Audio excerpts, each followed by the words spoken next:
En 2006, Yana Kasyan, de 20 años y originaria de Ucrania, se aventuró a Estados Unidos con la esperanza de construir una nueva vida. A pesar de tener un título en Derecho, se estableció en Los Ángeles, trabajando como traductora. Apreciaba el sueño de obtener una residencia permanente en Estados Unidos, con el objetivo de construir una carrera, casarse, tener hijos y criarlos en esta tierra de oportunidades. Pero los dulces sueños de Yana se convirtieron rápidamente en una pesadilla sin esperanza, cuando el hombre que prometió amarla se convirtió en el portador del horror. ¿Qué llevó a un hombre aparentemente perfecto al abismo del crimen? Esta es una historia de odio, obsesión enfermiza y un inevitable final sangriento. Casi una década después, en 2015, el camino de Yana se cruzó con el de Blake Label, un hombre adinerado de 34 años proveniente de una rica familia canadiense, con un legado en el negocio inmobiliario.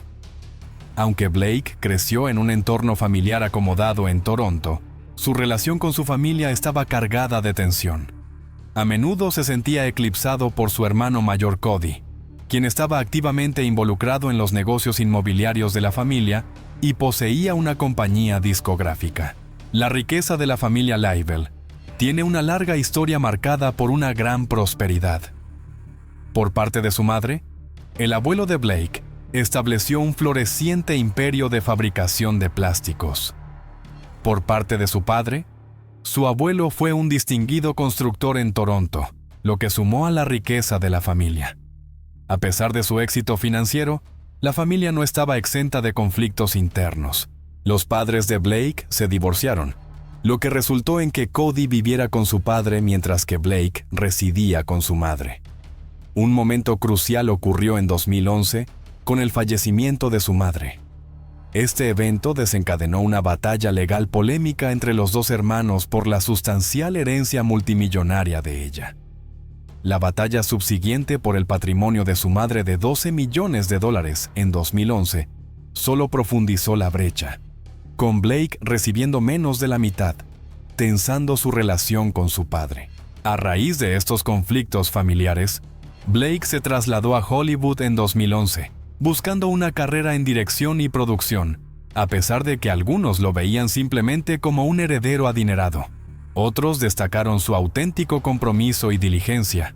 Su portafolio incluía una variedad de proyectos, como la película de bajo presupuesto Bald, sobre un estudiante universitario que recaudaba dinero para un trasplante de cabello a través de un sitio web único, y Cosmic Balls, una serie animada inspirada en una película de Mel Brooks. Su proyecto más ambicioso fue una novela gráfica titulada The Syndrome, con planes de adaptarla a una serie de televisión. El éxito y la riqueza de Blake Label lo convirtieron en un imán para mujeres atractivas.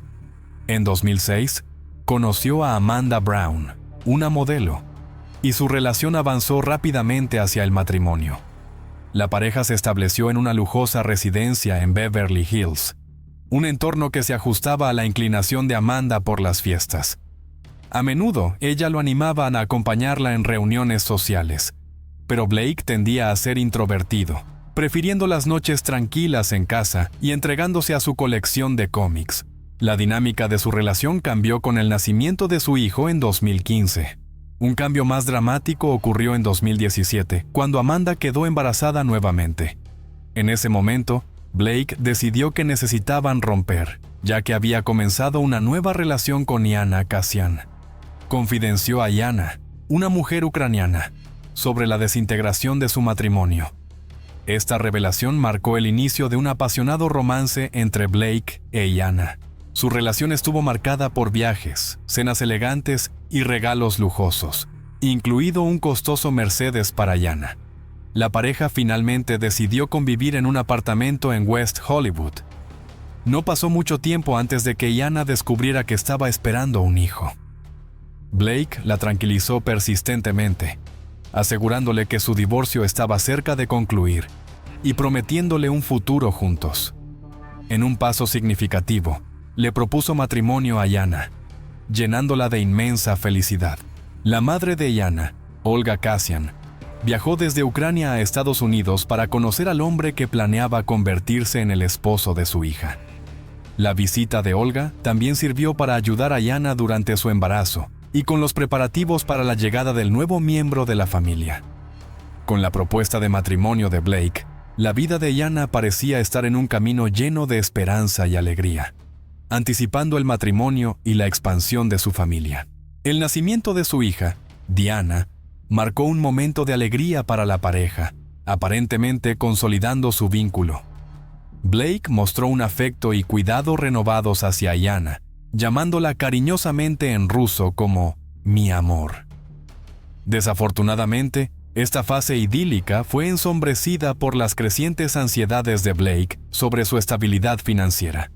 Frecuentemente se confidenciaba con un amigo acerca de sus preocupaciones sobre las importantes deudas de juego de su hermano mayor Cody, temiendo que el estilo de vida extravagante de Cody y sus juegos de póker de alto riesgo con mafiosos rusos pudieran poner en peligro a su familia.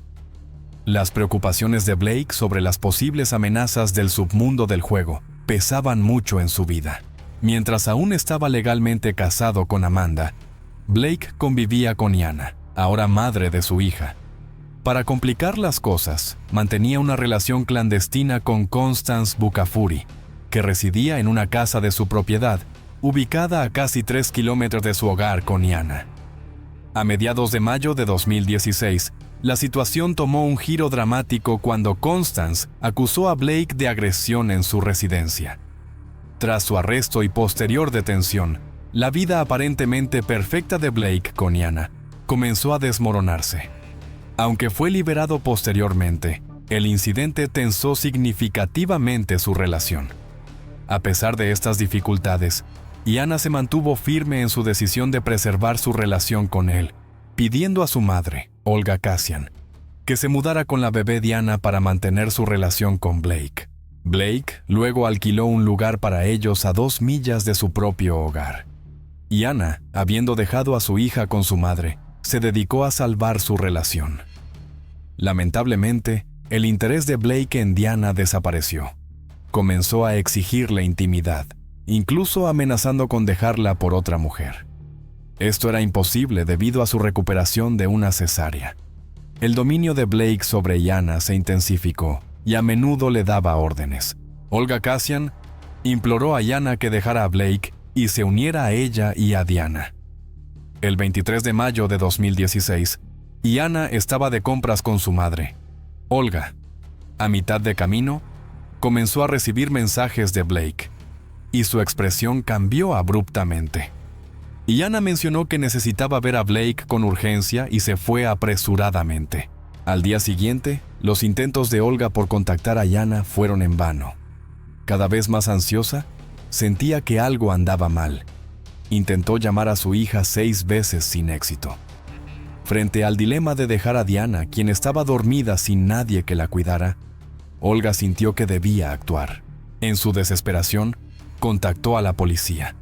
Al no hablar inglés con fluidez, le llevó un tiempo ser conectada con un operador que hablara ruso.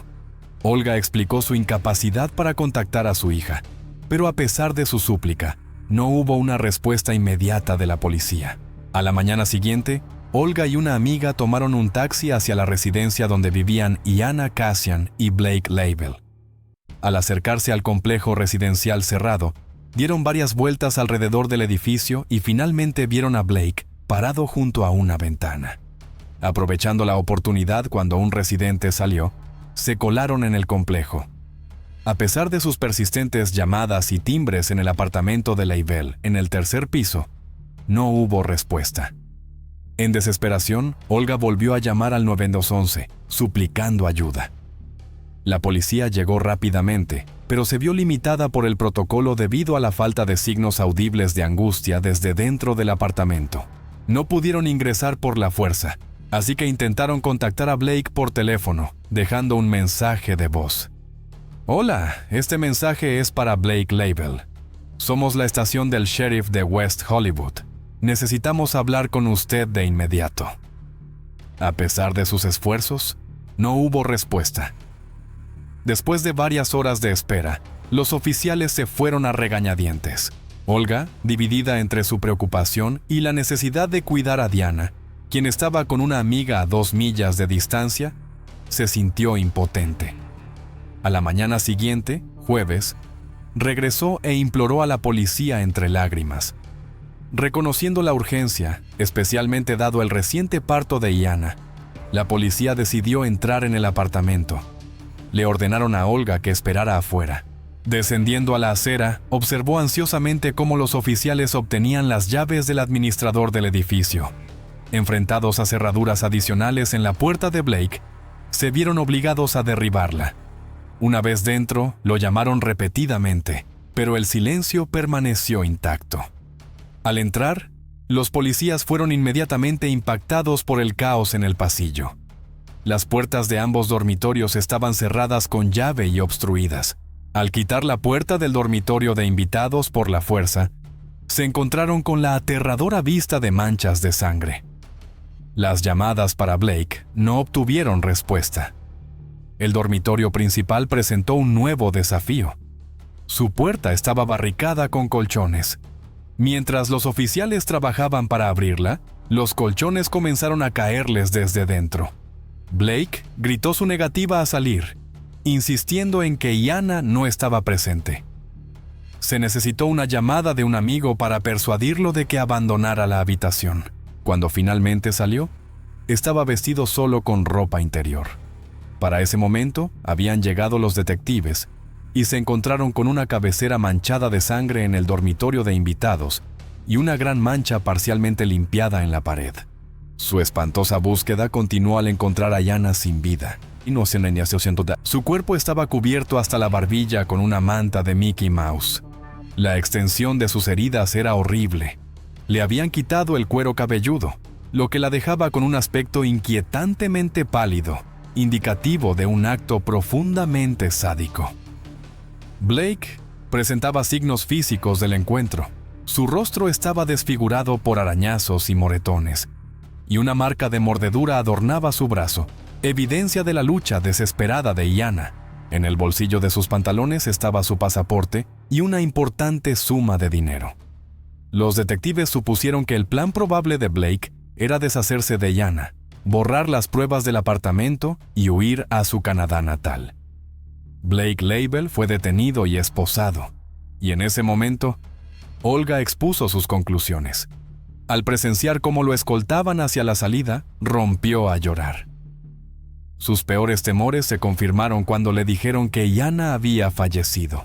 Durante el interrogatorio, Blake negó rotundamente su participación en la muerte de Iana y no dio ninguna explicación coherente de los acontecimientos en su apartamento.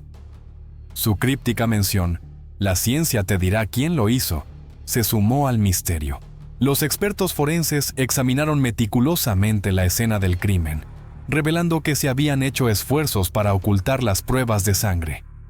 Una sustancia especial y una técnica de iluminación expusieron rastros de sangre y residuos de agentes de limpieza en toda la sala de estar.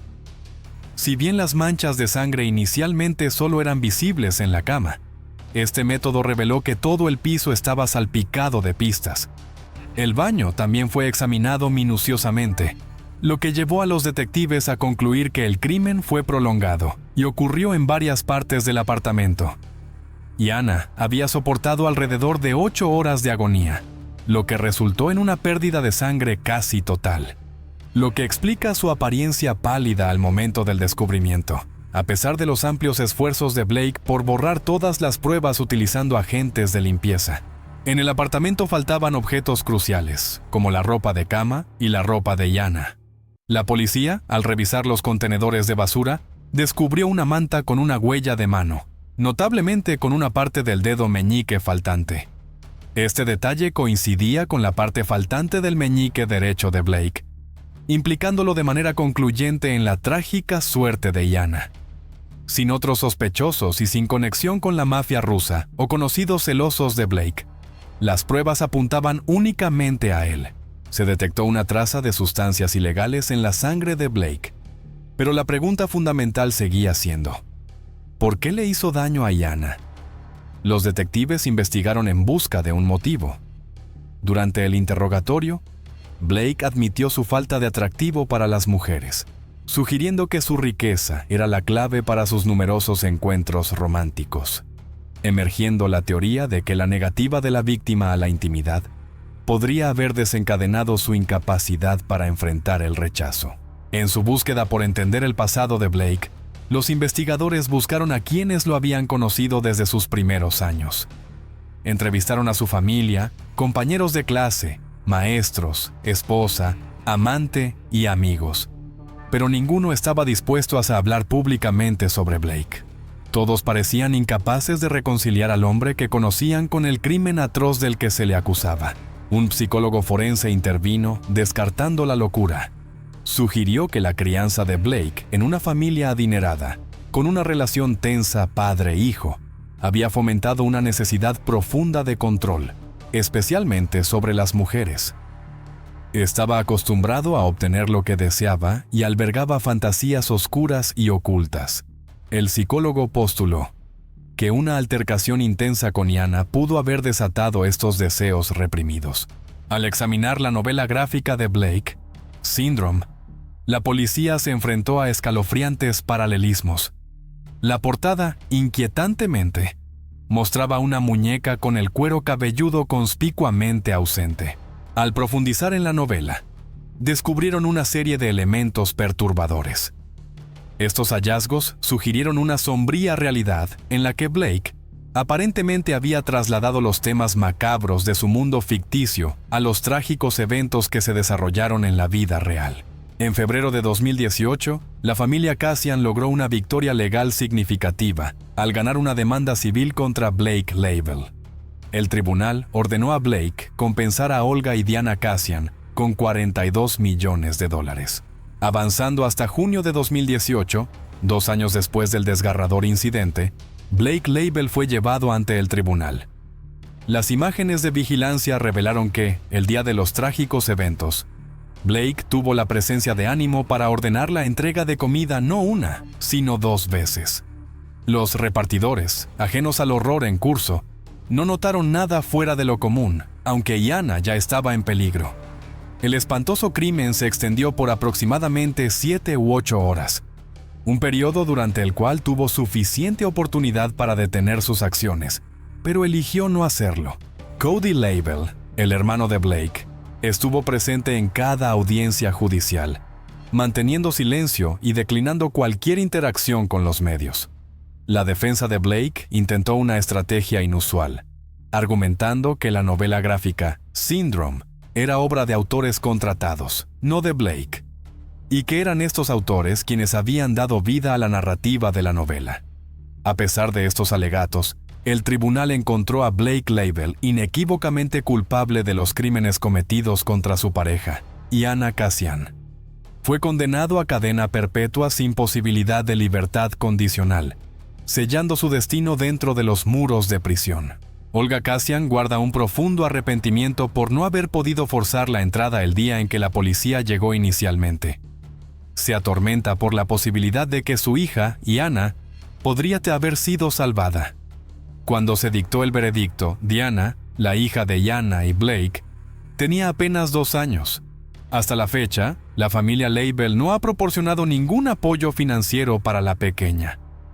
La ferviente esperanza de Iana era ver a su hija crecer en América, pero debido a las limitaciones financieras, Diana ahora reside en Ucrania, en la ciudad donde Iana fue enterrada. Iana, una mujer llena de esperanza para una vida feliz, perdió la vida al confiar en el amor de un hombre peligroso. El amor no puede existir sin respeto y equilibrio. Por lo tanto, siempre mantente sereno. Escucha tus propios sentimientos y nunca permitas que te atrapen en una relación que te haga dejar de ser tú mismo. La vida es un regalo precioso y solo tiene sentido cuando mantiene su propia libertad y sus propios valores. Ahora, pasemos al segundo caso. El 24 de julio de 2015, William Reuben Hebron Jr., de 32 años, realizó una llamada a los despachadores del 911 del Departamento de Policía de Jacksonville. El despachador quedó momentáneamente desconcertado, ya que no solo estaba informando que habían robado un auto, sino que el hijo de 21 meses de su novia, Lorna Laura Moore Barton, Lonzy Barton, había sido secuestrado junto con el vehículo. Pocos sabían todos que la búsqueda del pequeño se convertiría en uno de los casos de desaparición infantil más grandes en Jacksonville. A medida que la investigación avanzaba, la policía descubrió varias pistas perturbadoras que indicaban que algo mucho más siniestro estaba en juego. Quedó claro que esto ya no era solo un caso de persona desaparecida, sino más probablemente una investigación de homicidio. Pasaron los días, y la idea de un niño de 21 meses solo en algún lugar se volvía cada vez más inquietante, señalando que la situación solo empeoraba. Las preguntas que atormentaban a todos eran: ¿dónde estaba Lonzy y cuál era la verdadera historia detrás de su desaparición? Con una población de 97,000 habitantes en 2022, Jacksonville es la ciudad más poblada del estado de Florida. También es la sede del condado de Duval. Jacksonville es conocida por sus numerosas galerías de arte, su vibrante escena musical y sus muchos museos para los aficionados a la historia. También es conocida por su extenso sistema de parques y vías navegables. Es la combinación perfecta de vida urbana con diversión al aire libre, ayudando a aliviar el estrés de la vida diaria. No solo hay mucho que hacer en Jacksonville, sino que el costo de vida la convierte en un lugar bastante asequible para criar una familia. En 2022, la tasa de criminalidad en Jacksonville aumentó a un asombroso 53%, pero todavía hay vecindarios que se consideran seguros. En 2015, mientras Jacksonville era conocida por ser una ciudad amigable para las familias, un crimen diferente sacudió la ciudad.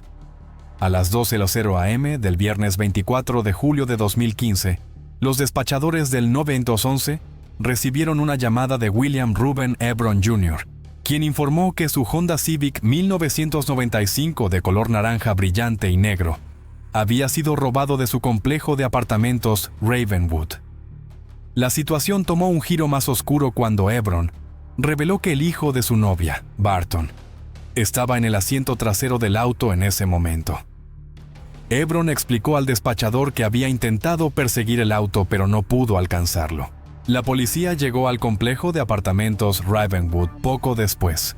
Ebron, que estaba con su novia Lorna Laura Moore Barton y sus dos hijos, Lonzy de 21 meses y su hermana de 5 años, Lily, les dijo a los oficiales que estaba en camino a recoger a Lorna de su trabajo en Club de Caballeros Huacos, donde trabajaba como bailarina. Había colocado a Lonzy y a Lily en el auto para el trayecto, pero se dio cuenta de que había olvidado algo en el apartamento. Mientras el auto estaba en marcha en el estacionamiento, dejó a los niños en el asiento trasero y volvió adentro para recoger sus cosas. Cuando salió, vio que Lily lo había seguido y estaba viendo televisión en lugar de ir a buscar a Lorna. Planeaba llevar a Lonzy adentro para que el niño pudiera quedarse con su hermana. Sin embargo, cuando salió, vio que el auto se alejaba. Ebron le dijo a los oficiales que intentó perseguir el vehículo a pie, pero no pudo alcanzarlo. Después de entrevistar a Ebron, la policía emitió una alerta Amber y la oficina del sheriff de Jacksonville, dirigida por el sheriff Mike Williams y el investigador principal Tom Hackney, se hizo cargo de la investigación. Los oficiales buscaron en el área a pie y en coche. 15 minutos después de comenzar la búsqueda, el auto de Ebron fue encontrado a 1 milla del complejo de apartamentos con las llaves todavía en el encendido, pero no había señales de Lonzy. Las autoridades esperaban que alguien que hubiera visto a un niño vagando lo informara, pero no se recibieron tales llamadas. Los investigadores volvieron a visitar los lugares que Ebron alegó haber visitado el día anterior, incluyendo una lavandería y una estación de servicio, pero no encontraron nada de importancia. El viernes por la mañana, la comunidad se había unido a la búsqueda de Lonzy. Los residentes del complejo de apartamentos Ravenwood se unieron al esfuerzo de búsqueda distribuyendo volantes y publicando avisos de personas desaparecidas para ayudar a la policía. Los investigadores también se pusieron en contacto con el padre biológico de Lonzy, Christopher Barton, que vivía en el condado de Baker. Los oficiales visitaron su hogar para interrogarlo sobre Lonzi y su posible paradero, pero Christopher fue finalmente exonerado de cualquier participación en la desaparición del niño. Un segundo equipo de oficiales fue al lugar de trabajo de Lona para entrevistar al personal y a los clientes sobre cualquier incidente inusual la noche anterior. El personal informó que no había nada fuera de lo común y que Lona había estado en su estado habitual durante toda la noche.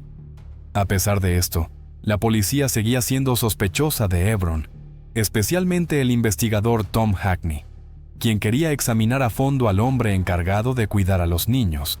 Hebron accedió cuando se le pidió que fuera a la comisaría para ser interrogado. Relató los eventos de la noche anterior, manteniéndose fiel a su historia original. Explicó que a menudo cuidaba a los niños cuando Lona trabajaba. La entrevista fue informal, pero los investigadores sospechaban que Hebron podría estar ocultando información que podría ayudar a encontrar a Lonzi. Lona también fue interrogada y cooperó plenamente, afirmando que había dejado a Lonzi y a Lily bajo el cuidado de Hebron mientras ella trabajaba esa noche.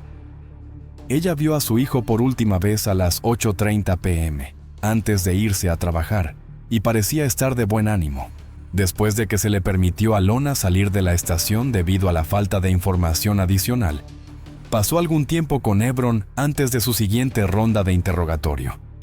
La policía los observó a través de cámaras, notando que ambos parecían preocupados por el bienestar del otro, lo que a los investigadores les pareció extraño dada la situación. Cuando Hebron fue interrogado nuevamente, los investigadores hicieron preguntas más sugestivas para aclarar las inconsistencias en sus declaraciones. Hebron eventualmente admitió haber regresado al apartamento para recoger cocaína que planeaba vender. Su frustración con la policía se hizo evidente a medida que se ponía cada vez más enojado.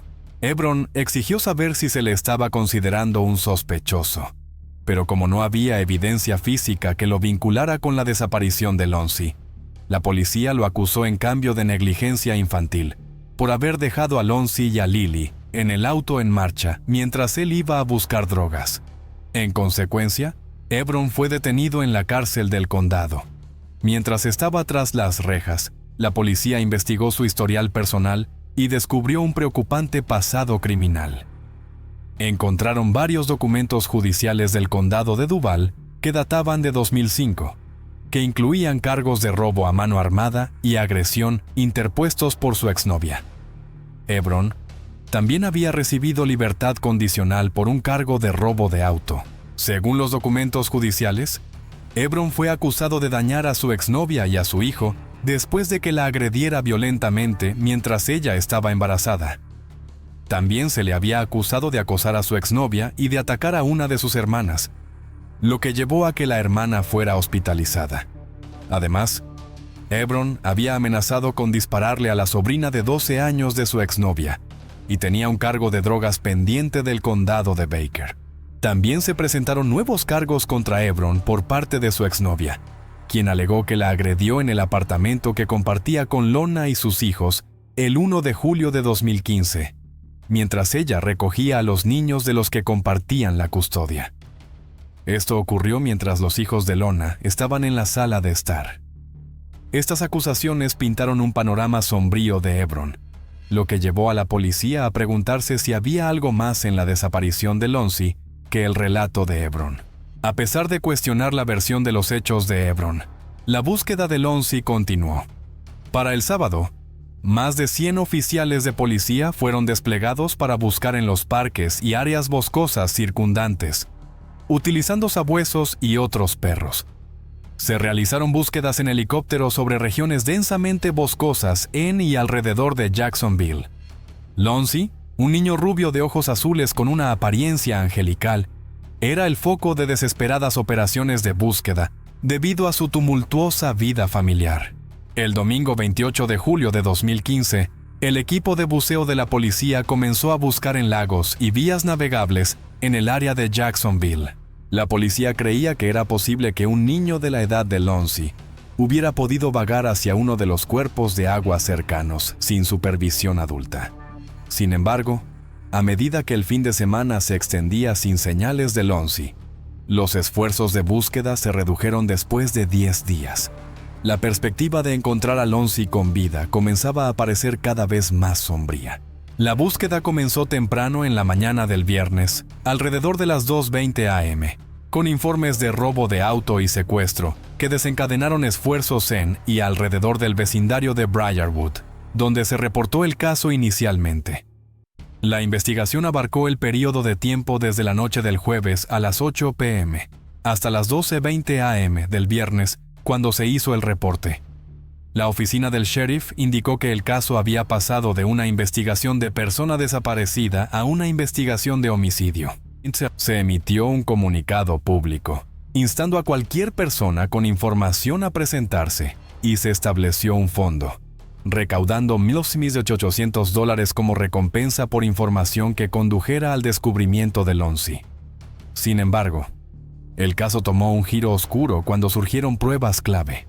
Los investigadores encontraron pruebas en video cruciales de una cámara de seguridad residencial que capturó el Honda naranja de Hebron, acelerando hacia el área donde se encontró el auto. Unos 10 minutos después, la misma cámara grabó a Hebron corriendo en la dirección opuesta al auto y de regreso hacia el complejo de apartamentos. Tras revisar las marcas de tiempo, la policía descubrió que la llamada de Hebron para reportar el incidente había llegado otros 10 minutos después de que se le había visto corriendo en la cámara. Cuando se le confrontó con la evidencia en video, Hebron no pudo ofrecer una explicación. Insistió en que no había hecho nada a Lonzi. La policía teorizó que había dañado a Lonzi y utilizó el secuestro como una tapadera. Hebron se negó a responder más preguntas sin la presencia de un abogado. Los investigadores estaban convencidos de la participación de Hebron, pero no estaban seguros de si Lona había jugado un papel en el encubrimiento. Decidieron que era el momento de volver a interrogarla. Lo que desconcertaba a la policía era la idea de que Lona, como madre, permitiría conscientemente que un hombre tan violento estuviera cerca de sus hijos. La policía estaba desconcertada por la decisión de Lona de vivir en el mismo apartamento que sus hijos, mientras permitía que Hebron usara y vendiera cocaína abiertamente alrededor de ellos. Después de que se hizo pública la grabación de vigilancia, Lona fue convocada para un interrogatorio. Durante su entrevista con los investigadores, quedó claro que había estado ocultando información, y la entrevista se volvió tensa. Lona había dicho previamente a los oficiales que conoció a Hebron mientras trabajaba como bailarina en Wacos, donde él era un visitante frecuente y una importante fuente de cocaína para ella y las otras bailarinas. Su relación romántica se basaba en gran medida en su uso compartido de harina blanca. La policía comenzó a examinar su reacción inicial a la desaparición de Lonzi esa noche. Los oficiales que habían estado buscando a Lonzi a pie entrevistaron a Lona mientras ella se dirigía a casa. Durante este periodo, ella negó conocer a Hebron o estar al tanto del incidente. Cuando se le confrontó con las inconsistencias entre sus respuestas en la entrevista callejera y los detalles proporcionados, Lona alegó que no entendía completamente la descripción del niño dada por el oficial. Anteriormente, le dijo al oficial que creía que Lonzi podría haberse sobredosis accidentalmente con la reserva de drogas de Hebron, y que era posible que Hebron estuviera encubriendo sus acciones. Especuló que Hebron no estaba vigilando a Lonzi adecuadamente, y que algo podría haberle pasado. Pensó que Lonzi podría haber encontrado algo de la reserva de Hebron, haberse sobredosis accidentalmente, y que Hebron luego intentó encubrirlo con una historia diferente. El rumor de una sobredosis se esparció rápidamente en la zona. Lona creía que Hebron no estaba vigilando a Lonzi adecuadamente y especuló que Lonzi o se había ahogado en la bañera o había tenido acceso a algo que no debería, ya que estos eran los únicos escenarios lógicos que se le ocurrían. Lona también admitió que Hebron la había llamado esa mañana de viernes y le dijo que encontrara su propio camino a casa después del trabajo. Confesó que tuvieron una discusión acalorada antes de que ella saliera para su turno esa noche, la cual se desató por un moretón que encontró detrás de la oreja de Lonzi. Lona señaló que Lonzi había estado letárgico todo el día y tenía una secreción amarillenta saliendo de su oreja antes de que ella comenzara su turno. Esta confesión no le valió a Lona la simpatía de la policía. En cambio, cuestionaron su responsabilidad como madre, dada su conciencia del historial violento de Hebron. El 18 de agosto de 2015, Lona fue acusada de negligencia infantil y de proporcionar información falsa a los oficiales durante la investigación. Fue detenida en la cárcel del condado, pero liberada tras pagar una fianza de $5,000. 6 días después, Hebron seguía en la cárcel después de que los investigadores descubrieran que había introducido contrabando y había intentado escapar. Un juez dictó que Hebron no podía tener contacto con nadie en relación con el caso, ya sea directa o indirectamente, tras conversaciones grabadas entre Hebron y su exnovia. Hebron solo pudo hablar con sus padres bajo la supervisión de sus abogados para evitar el paso de mensajes. Debido a su intento de escape anterior, el juez finalmente le prohibió recibir visitas. Mientras tanto, mientras Hebron estaba en prisión, Lona se preparaba para un caso de custodia de su hija Lily. Sin embargo, poco después de su liberación bajo fianza, Lona se reconciliaba con su esposo separado, Christopher. Los dos planeaban ganar dinero rápidamente a través de la venta de drogas después de asistir a una audiencia de custodia relacionada con el bienestar de Lily, y fueron a un motel en el condado de Baker. Su plan era vender una droga sintética, pero sin que ellos lo supieran. Toda la transacción estaba siendo grabada. La pareja fue arrestada y acusada de múltiples delitos relacionados con las drogas. Christopher recibió una sentencia de 3 años, mientras que Lona fue condenada a 7 años. Ambos perdieron la custodia de su hija Lily, y Lona también perdió la custodia de su hija mayor de su adolescencia. Lily y su hermana mayor fueron colocadas con su abuela materna. Los frecuentes encuentros de Lona con la ley llevaron a que su rostro apareciera a menudo en los medios de comunicación, lo que suscitó preguntas sobre la identidad de su padre biológico. Christopher, al afirmar que Lonzy era su hijo, se sometió a una prueba de ADN para desmentir a los críticos. En diciembre de 2015, los resultados de la prueba revelaron que Christopher no era el padre biológico de Lonzy. A pesar de esto, la búsqueda de Lonzy continuó. El 17 de octubre de 2015, la comunidad celebró una vigilia por Lonzy, quien habría estado celebrando su segundo cumpleaños. Para enero de 2016, 6 meses después de la desaparición de Lonzy, las autoridades aún esperaban respuestas de Hebron. Lona había admitido culpabilidad por un cargo de negligencia infantil y uno de falsificación de información, accediendo a testificar contra Hebron para reducir su condena a 5 años. En total, enfrentaba 12 años de prisión. El 11 de enero de 2016, el caso tomó un giro oscuro cuando Hebron, temiendo que Lona lo culpase completamente, accedió a llevar a los investigadores hasta los restos de Lonzy. Esto proporcionó algo de cierre para quienes habían estado buscando a Lonzy. Hebron guió a la policía a una zona cerca de Snyder Street, en Phillips Highway, en Florida. Allí, bajo algunos neumáticos, descubrieron una bolsa negra que contenía lo que parecía ser los restos de Lonzy. Hebron confesó que él y Lona habían puesto a Lonzy en la bañera para un baño. Comenzaron a jugar y se olvidaron de él. Cuando Lona revisó, descubrió que Lonzy se había ahogado.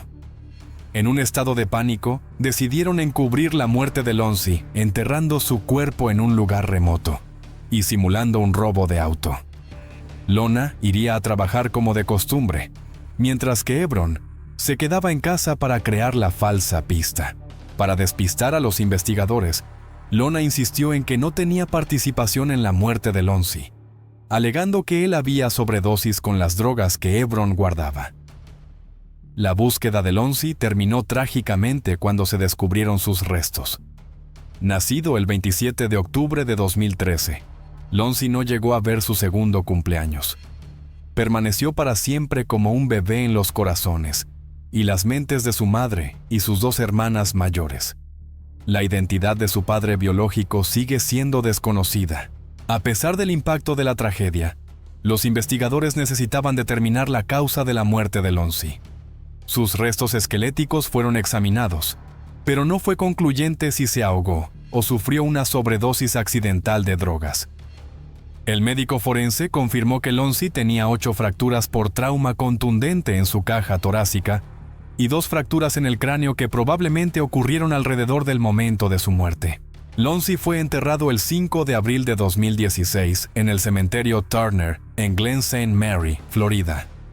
Tanto los equipos de defensa de Lona como de Christopher solicitaron asistir al funeral, lo cual se les concedió. Después del funeral, comenzaron a cumplir sus respectivas penas de prisión.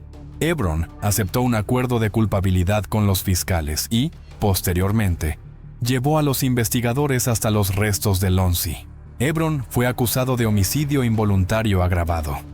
En su juicio en enero de 2016, el abogado de Hebron, James Boyle, no se sorprendió por el informe de la autopsia.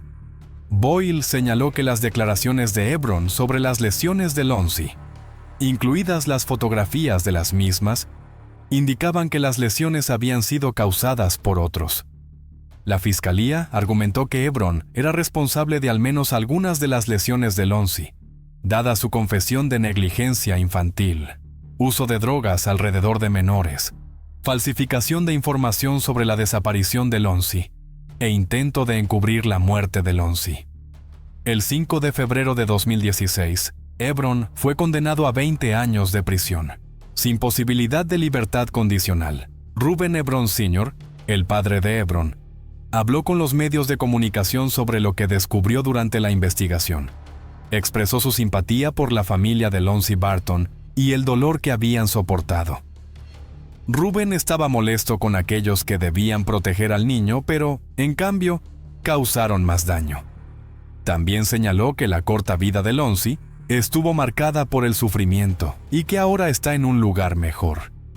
Aunque Reuben negó que su hijo fuera el responsable de la muerte de Lonzi, sugirió que el caso de Lonzi debería ser revisado en el futuro. El caso de Lonzi Barton es otro doloroso ejemplo de la muerte de un niño, un tema que la sociedad a menudo debate. ¿Debería permitirse que algunas personas críen hijos? Te invitamos a compartir tus pensamientos sobre el caso de Lonzi Barton. ¿Crees que Lona Laura Moore Barton recibió una sentencia justa? ¿Crees que Lona y Hebron fueron sinceros? ¿Por qué crees que casos como este a menudo salen a la luz demasiado tarde? Comparte tus opiniones en los comentarios abajo. Además, si tienes una historia de crimen que te gustaría que cubriéramos, déjanos un mensaje en los comentarios. Hasta la próxima. Cuídate. El 14 de agosto de 2011, en Fairfield, Indiana, una llamada de emergencia al 911 alertó sobre la desaparición de Caitlin Markham, una joven llena de sueños que desapareció sin dejar rastro. Su prometido, John Carter, fue la última persona en verla a la medianoche del día anterior. 18 horas después, al no recibir respuesta a sus llamadas y mensajes, decidió alertar a la policía. Sin embargo, a pesar de todos los esfuerzos de búsqueda, el caso quedó estancado. El tiempo pasó y la esperanza se fue desvaneciendo. Pero exactamente 11 años después, cuando todo parecía haber caído en el olvido, ocurrió un giro inesperado. Surgieron nuevas pruebas junto con el apoyo de 2 donantes anónimos. Finalmente, después de más de una década de incertidumbre, la verdad salió a la luz. Exploremos juntos esta historia.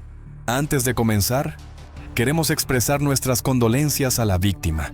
Que descanse en paz en el más allá. Nacida el 16 de agosto de 1990, Caitlin Markham creció en Hamilton, Ohio. Debido a sus estudios, vivía en un apartamento en Fairfield. Sus años universitarios fueron bastante satisfactorios y con un gran interés por la creatividad y el diseño. Eligió diseño gráfico como carrera. Para ayudar a pagar la matrícula, trabajaba a tiempo parcial en una tienda de novias. Caitlin tenía una personalidad extrovertida y era una persona con altos estándares. Por eso logró ganarse la confianza y el respeto de quienes la rodeaban. En 2010, ella y su novio, John Carter, se comprometieron. Planeaba terminar sus estudios en 2011 y luego mudarse con su novio a Colorado, La pareja llevaba 6 años junta, con una relación cercana y comprometida. Carter afirmó que no había señales de que se avecinara una tragedia. La última vez que vio a Caitlin fue 3 días antes de su cumpleaños número 21. Fue la noche del 13, cuando se despidieron en su apartamento en plena madrugada. A la mañana siguiente, Carter comenzó a sentirse inquieto al no poder comunicarse con su novia.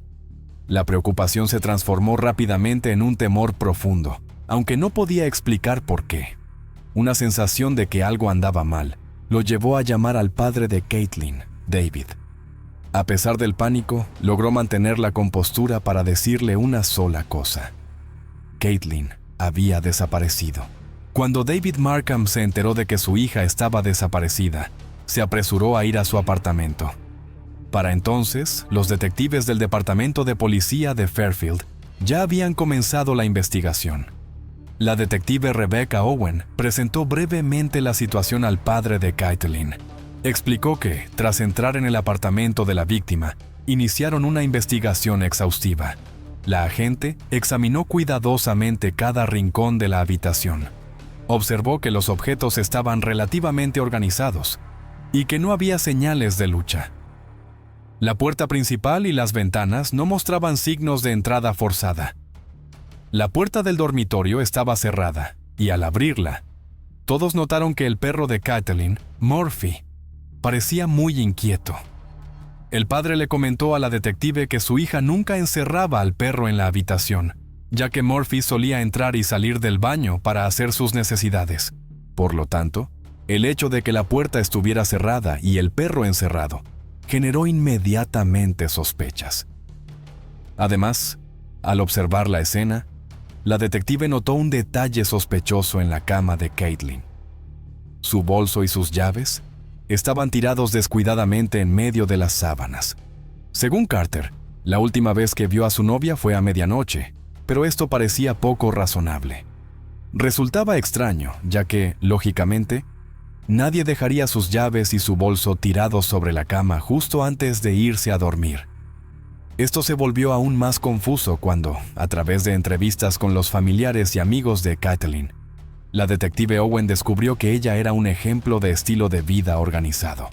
No era una persona que desapareciera sin avisar, especialmente siendo una estudiante de arte talentosa. Estaba a punto de graduarse en 3 semanas y ya había planeado mudarse a Colorado con su prometido. Dado que el prometido de Caitlin, Carter, fue la última persona que la vio, se le realizaron múltiples pruebas con el detector de mentiras. Sin embargo, las autoridades no revelaron los resultados. Después de todo, aún era demasiado pronto para sacar conclusiones. Además, la detective solicitó que se le realizara una prueba especial de análisis de estrés en la voz, cuyos resultados se analizarán en detalle más adelante. En los primeros días, la policía buscó por todos los lugares donde Caitlin podría haber estado, pero no encontró rastro alguno de ella.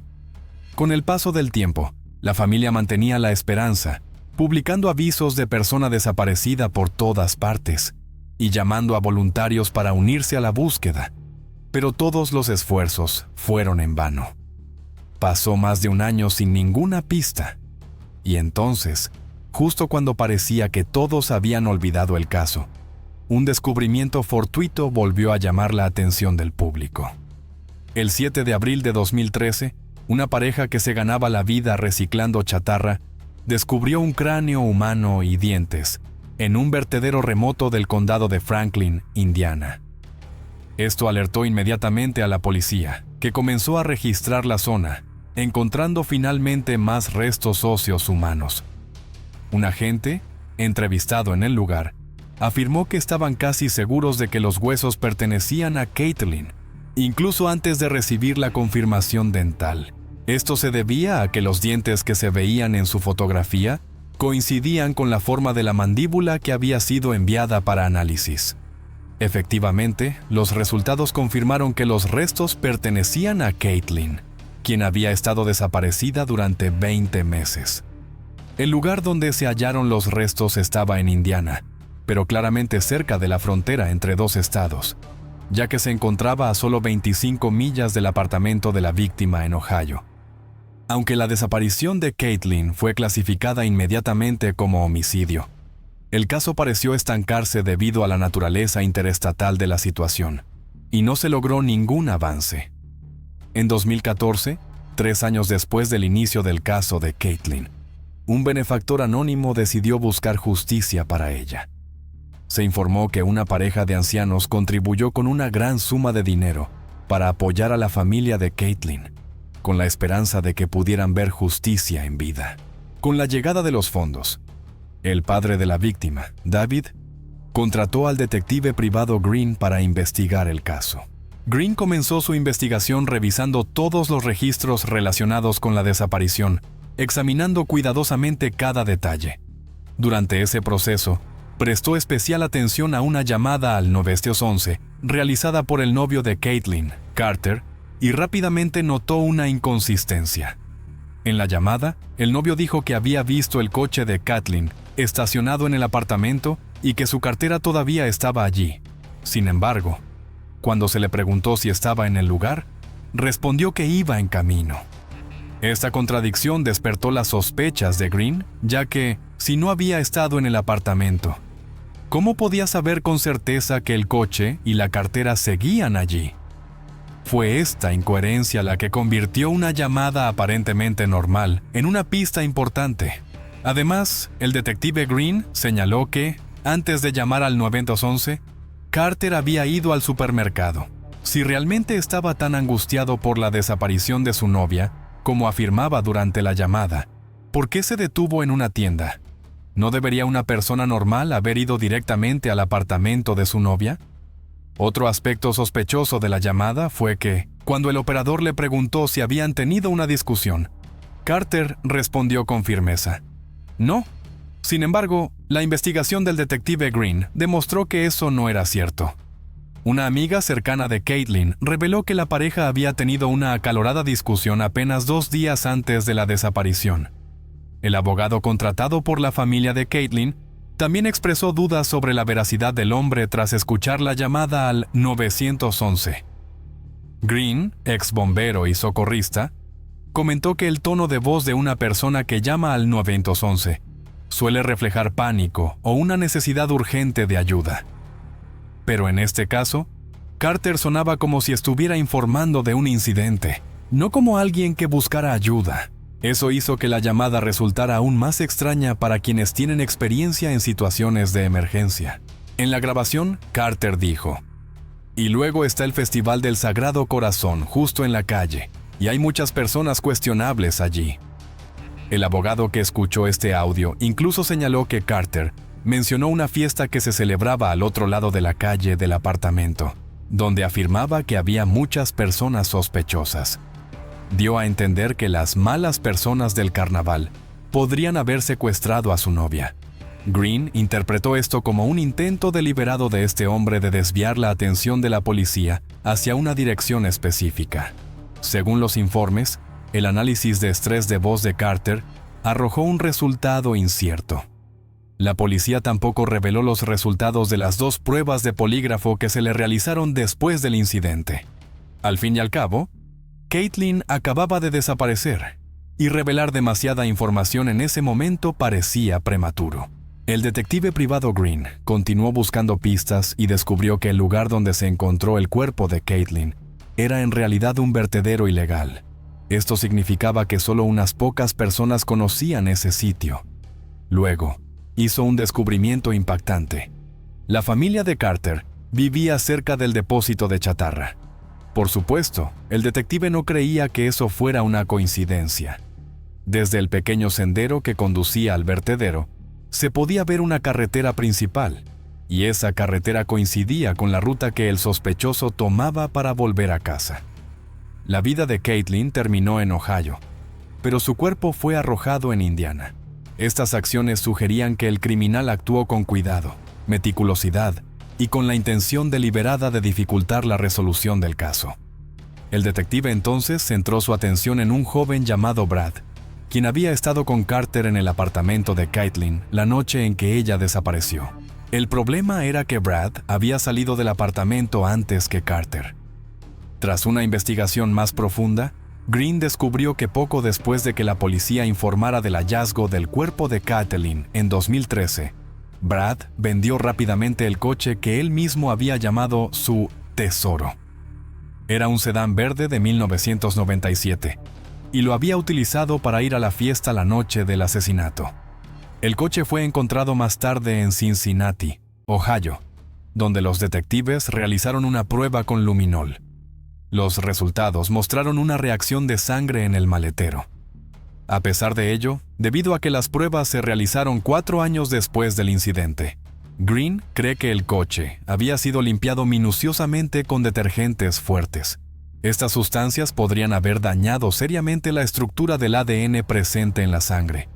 Además, la exposición del vehículo a condiciones climáticas adversas durante años debilitó aún más las pruebas. La policía, sin embargo, no coincidía con el detective Green, quien tenía una fuerte sospecha de que Brad podría estar implicado. No obstante, la investigación seguía en curso. Para Green, el arrepentimiento era inevitable. El informe de la prueba de sangre que había recibido llegó 4 años después del incidente. Aunque encontró rastros de sangre en el coche, no pudo identificar a quién pertenecía, lo que hizo que la prueba fuera prácticamente inútil. Afortunadamente, mientras revisaba los datos restantes, Green descubrió una pista crucial en los registros de llamadas de Kathleen la noche en que desapareció. Esta información contradecía el testimonio anterior de Carter. Cuando fue interrogado junto a su madre, afirmó que había enviado un mensaje de texto a su novia a la mañana siguiente. Sin embargo, no se registró ningún mensaje de ese tipo. Carter mantuvo su versión, mientras que su madre sugirió que los datos podrían haberse corrompido, ya que ni siquiera aparecía la llamada al 9211 en el registro. Ella creía que el hecho de que el sistema no lo hubiera registrado no significaba que no hubiera ocurrido. Pero para Green, la falta de evidencia técnica no hizo más que aumentar las sospechas. Uno de los detalles a los que el detective Green prestó especial atención fueron las acciones inusuales de Carter justo antes de informar que su novia estaba desaparecida. Según los datos recopilados, de camino al apartamento de Kathleen, hizo una llamada a su amigo llamado Matt. Cabe destacar que apenas 30 segundos después de finalizar esa llamada, llamó de inmediato al padre de Kathleen, en estado de pánico, para informarle que ella había desaparecido. Green analizó que, en el momento en que Carter llamó a su amigo, aún se encontraba en el coche, en movimiento. Desde ese punto, para poder estacionar el coche, entrar al edificio, subir al apartamento de su novia, abrir la puerta y comprobar la situación dentro, se necesitarían al menos unos minutos. Resulta desconcertante que, en realidad, menos de 40 segundos después de la llamada con Matt, Carter llamara al señor David Markham con una voz temerosa, como si acabara de presenciar algo grave. Pero si Carter no había entrado en el apartamento, ¿cómo podía estar seguro de que Kathleen estaba desaparecida? Esta pregunta provocó que la línea de tiempo del sospechoso entrara en contradicción con los datos reales. Parecía que Carter había mentido sobre lo que realmente ocurrió en ese momento. Aunque Carter intentó negarlo, alegando que no recordaba con exactitud el orden de las llamadas debido al estrés, la evidencia técnica no miente. Revela detalles que el testimonio no puede ocultar. De hecho, los propios datos pueden ayudar a reconstruir lo que realmente sucedió, en lugar de depender de los recuerdos fragmentados de una persona en estado de pánico. Con base en una investigación minuciosa de los detalles más pequeños, el caso comenzó a esclarecerse. El detective Green concluyó finalmente que, antes incluso de entrar en la habitación, Carter ya sabía que a Kathleen le había ocurrido algo terrible. Los hallazgos del detective privado diferían considerablemente de los de la investigación policial, lo que dejó a la familia de Kathleen frustrada. Creían que la policía de Fairfield podría haber reaccionado de manera más decisiva ante algunas pruebas clave, como el coche de Brad, pero optaron por ignorarlas. El padre de Kathleen, David, sospechaba que algún tipo de barrera en la comunicación podría haber obstaculizado el avance del caso. Como resultado, la familia convocó una rueda de prensa el 18 de diciembre de 2015. instando a la policía de Fairfield a transferir la investigación a la oficina del sheriff del condado de Barrett. David también solicitó que el sheriff Richard Jones encabezara la investigación. En respuesta, Jones decidió colaborar estrechamente con el departamento policial anterior, en lugar de asumir el control total. El 16 de agosto de 2016, en el 27 cumpleaños de Caitlin, su familia y amigos se reunieron en un cine de Springfield para ver un documental sobre la historia de su hija. Esperaban que el documental aportara nuevas pistas a la policía y generara conciencia sobre el trágico destino de Caitlin. El 15 de noviembre de 2016, el Departamento de Policía de Fairfield anunció que estaban investigando la posibilidad de que la desaparición de Caitlin estuviera relacionada con otro caso ocurrido 2 años antes. En 2014, una joven de 15 años llamada Jones fue asesinada y la policía arrestó a un sospechoso. Sin embargo, en las etapas finales del juicio, el hombre fue liberado debido a la falta de pruebas suficientes para condenarlo. A partir de entonces, los investigadores comenzaron a sospechar que la misma persona podría haber cometido ambos crímenes. Las autoridades señalaron que la posibilidad de que se tratara de un asesino en serie era completamente factible, y ambos casos permanecían bajo investigación. En julio de 2019, un nuevo caso de persona desaparecida conmocionó al público cuando una joven de 23 años llamada Ellie desapareció repentinamente. La policía amplió rápidamente la investigación y movilizó numerosos recursos para buscar pistas. Desafortunadamente, el 24 de agosto se encontró el cuerpo de Ellie. Al igual que en el caso de Caitlin, este caso tampoco dejó casi ningún rastro ni evidencia clara. La policía entonces arrestó a un hombre llamado Michael. Cuando David, el padre de Caitlin, escuchó la noticia, no pudo ocultar su entusiasmo. Creía que Michael era el responsable del asesinato de su hija, e incluso pensaba que el asesinato de la pequeña Jones también había sido obra suya. Solo unos días después, la policía ofreció una breve rueda de prensa de 10 minutos y anunció que Michael no estaba relacionado con el caso de Caitlin. Finalmente, este hombre fue condenado a 7 años de prisión por otros delitos, no relacionados con la desaparición de la joven. El 23 de enero de 2020, la Fiscalía del Condado de Butler nombró a Michael Teague como el investigador principal del caso. Teague viajó desde el mismo vertedero donde se había encontrado el cuerpo de Caitlin hasta el apartamento donde ella había vivido. Se dio cuenta de que había 2 rutas posibles para llegar al apartamento. También visitó al padre de Carter, quien vivía en una propiedad cercana. Ese era también el lugar que Caitlin había mencionado como uno de los sitios donde a veces asistía a fiestas. Carter también tenía un amigo llamado Jonathan que vivía en las cercanías. Durante su visita a la casa de este hombre, Teague descubrió inadvertidamente láminas de plástico negro en el patio trasero. Estas láminas eran sorprendentemente similares al material que se había utilizado para envolver el cuerpo de Caitlin. Tras una comparación más detallada, se determinó que, aunque los materiales eran similares, no eran una coincidencia exacta. A través de consultas con expertos, los investigadores descubrieron que el material utilizado era un material especializado de construcción, normalmente empleado solo por personas con experiencia en el sector. Este material es conocido por su durabilidad, lo que explica por qué el cuerpo de Caitlin se mantuvo intacto después de 20 meses. A pesar del tiempo transcurrido y de la exposición al agua corriente, la tela que cubría el cuerpo no se había corroído y podía detectarse con claridad. El 28 de enero de 2021, el prometido de Caitlin, Carter, fue nuevamente sometido a una prueba de polígrafo. Esta vez, los resultados mostraron que sus respuestas eran altamente engañosas. La policía también publicó los resultados de sus 2 pruebas anteriores, que igualmente indicaban que había mentido.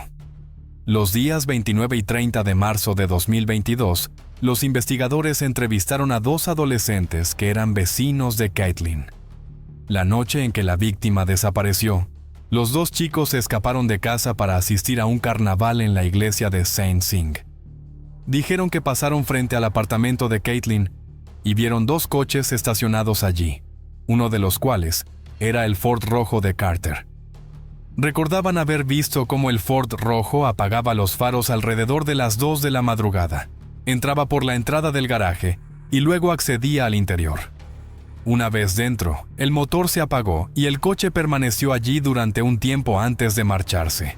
Conducir de noche con las luces apagadas es, a ojos de las autoridades, una señal de alarma significativa. Los investigadores determinaron que el coche estuvo en el garaje entre 5 y 15 minutos antes de irse. El 14 de abril de 2022, la policía decidió volver a interrogar a Jonathan, el amigo cercano de Carter con quien había crecido. Jonathan ya había sido interrogado en 2011 y 2012, pero este nuevo encuentro dio un giro inesperado. Al comparar su testimonio actual con lo que había declarado anteriormente, los investigadores encontraron claras inconsistencias. Este hombre no solo cambió su versión de los hechos, sino que también mostró muchos indicios de haber mentido en el pasado. Unos meses después, el 22 de diciembre de 2022, otro investigador visitó a un detective privado para conocer más sobre lo que había sucedido. Allí, el detective recordó un detalle sospechoso relacionado con Carter. En el pasado, Carter se le había acercado ofreciéndose a ayudar en la investigación de un caso de persona desaparecida. Durante la conversación, preguntó repetidamente sobre el proceso para resolver un caso, así como sobre cómo abordar la situación real. Lo que más impresionó al detective fue la forma en que Carter hablaba de su novia. Usaba el tiempo pasado al referirse a ella, como si todo ya hubiera terminado, a pesar de que Caitlin seguía oficialmente desaparecida en ese momento, y su cuerpo aún no había sido encontrado. Este detalle, aparentemente insignificante, se le quedó grabado al detective, ya que mostraba que Carter parecía conocer de antemano el destino de su prometida. A medida que las piezas del rompecabezas comenzaban a encajar, desde las declaraciones cambiantes de Jonathan hasta el comportamiento inusual de Carter, todas las señales apuntaban en la misma dirección. Los investigadores llegaron gradualmente a la convicción de que Carter, quien hasta entonces había sido considerado un novio afligido, era en realidad el principal sospechoso de la desaparición y asesinato de Caitlin. El 17 de febrero de 2023, la policía solicitó una orden de registro para investigar una propiedad donde había vivido la madre de Carter, ya que el sospechoso había residido allí hasta 2021. En el bosque cercano a la propiedad, se descubrieron pinturas de ángeles y poemas surrealistas de amor relacionados con la muerte, todos centrados en la figura de Caitlin. Los investigadores creyeron que habían sido creados en su memoria. Ese mismo día se produjo el primer arresto relacionado con el caso de Caitlin. Su amigo Jonathan fue arrestado por perjurio y por engañar a los investigadores. Más de un mes después, el 22 de marzo de 2023, John Carter también fue detenido. Su primera petición tras ser arrestado fue hablar con el detective, pero luego cambió de opinión y decidió contratar a un abogado. Carter insistió en su inocencia y pagó una fianza de $1 millón para quedar en arresto domiciliario. Al registrar la casa de Carter, los detectives descubrieron una serie de escritos y poemas inquietantes, en los que los temas del amor y la muerte se repetían constantemente. Estos textos no solo revelaban una mente perturbada, sino que también sugerían la posibilidad de un motivo criminal profundamente arraigado. Entre las notas, una frase destacó y los investigadores no pudieron ignorarla. Lo amaba profundamente en mi corazón, pero él lo quería muerto, pero yo lo amaba, así que tenía que morir. Esta frase contradictoria entre el amor y la destrucción parecía una confesión metafórica que expresaba el pensamiento distorsionado y peligroso de su autor. Y no se limitaba al papel y la pluma. En la puerta del interior de la casa aparecieron garabateadas unas líneas escritas apresuradamente, pero no por eso menos escalofriantes. Usé la llave para abrir tu corazón y cortar tus muñecas. El padre de Caitlin, David, expresó su alivio respecto a las acciones tomadas por la policía, pero también afirmó que el asunto aún estaba lejos de resolverse. Reveló algunos detalles sobre la relación entre Caitlin y Carter, diciendo que su hija había planeado irse sola a Colorado porque su novio era irresponsable. No solo carecía de habilidades para manejar el dinero, sino que tampoco mostraba responsabilidad alguna respecto a los gastos de ambos. Caitlin ya llevaba tiempo insinuando que quería terminar la relación. En abril de 2023 se divulgaron algunas informaciones relacionadas con el caso. Se dijo que John Carter, junto con otro hombre, se había deshecho del cuerpo. La policía estaba buscando una orden de registro para investigar la casa de su madre y comprobar si había bolsas plásticas negras u otros materiales de construcción similares. También se reveló que, al día siguiente de que se reportara la desaparición de Kathleen, la policía notó arañazos rojos y verticales en el cuerpo de su novio, John Carter. Él alegó que se los había hecho al afeitarse, pero la policía consideró que no era una explicación convincente. Descubrieron que los amigos que habían estado con Carter y Kathleen la noche anterior a su desaparición aseguraron no haber visto ningún rasguño en el cuerpo de Carter. Según algunas fuentes, Kathleen inicialmente tenía la intención de mudarse a Colorado para comenzar una nueva vida con Carter. Sin embargo, con el tiempo, fue perdiendo la paciencia con su estilo de vida perezoso y sin rumbo. Finalmente, decidió terminar la relación. La madre de John incluso se ofreció a ayudar económicamente dándole a Kathleen una tarjeta de crédito sin límite, pero ella la rechazó. Los amigos de Kathleen comentaron que, en el tiempo previo a su desaparición, ella expresaba a menudo sentirse atrapada en la relación. Confesó que le preocupaba el comportamiento de Carter, especialmente su consumo de drogas ilegales y las peticiones extrañas que le hacía. Estas confidencias, que en su momento parecían simples preocupaciones personales, se convirtieron en detalles importantes para reconstruir los motivos y el comportamiento del sospechoso. Todos estos elementos, desde el comportamiento inusual hasta las relaciones personales y la evidencia psicológica, probablemente formarán una base sólida cuando el caso llegue a juicio. En junio de 2024, más de una década después de la desaparición de Kathleen Markham, John Carter fue llevado a juicio por su muerte. En julio de 2024, Carter, de 36 años en ese momento, se declaró culpable de homicidio involuntario y fue condenado a 3 años de prisión, la pena máxima para ese delito. Durante el juicio, la familia y los amigos de Kathleen expresaron su dolor y decepción ante la sentencia, que consideraron demasiado indulgente para la pérdida que habían sufrido. El padre de Kathleen, Dave Markham, declaró que no pasa un solo día sin pensar en su hija, y que 3 años de prisión no representan justicia ni para Kathleen ni para sus seres queridos. Carter se negó a hablar durante la audiencia, y sus abogados solicitaron libertad condicional o una pena menor, pidiendo al juez que considerara los factores legales más allá de las emociones.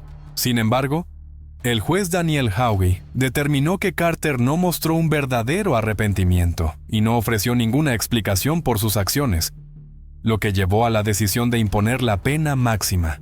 De no ser por las manos crueles que intervinieron, la vida de Kathleen Markham podría haber tomado un rumbo completamente distinto. El caso, que duró más de 11 años y medio, es un claro testimonio del poder de la perseverancia, la dedicación y la determinación inquebrantable de quienes luchan por la justicia hasta el final.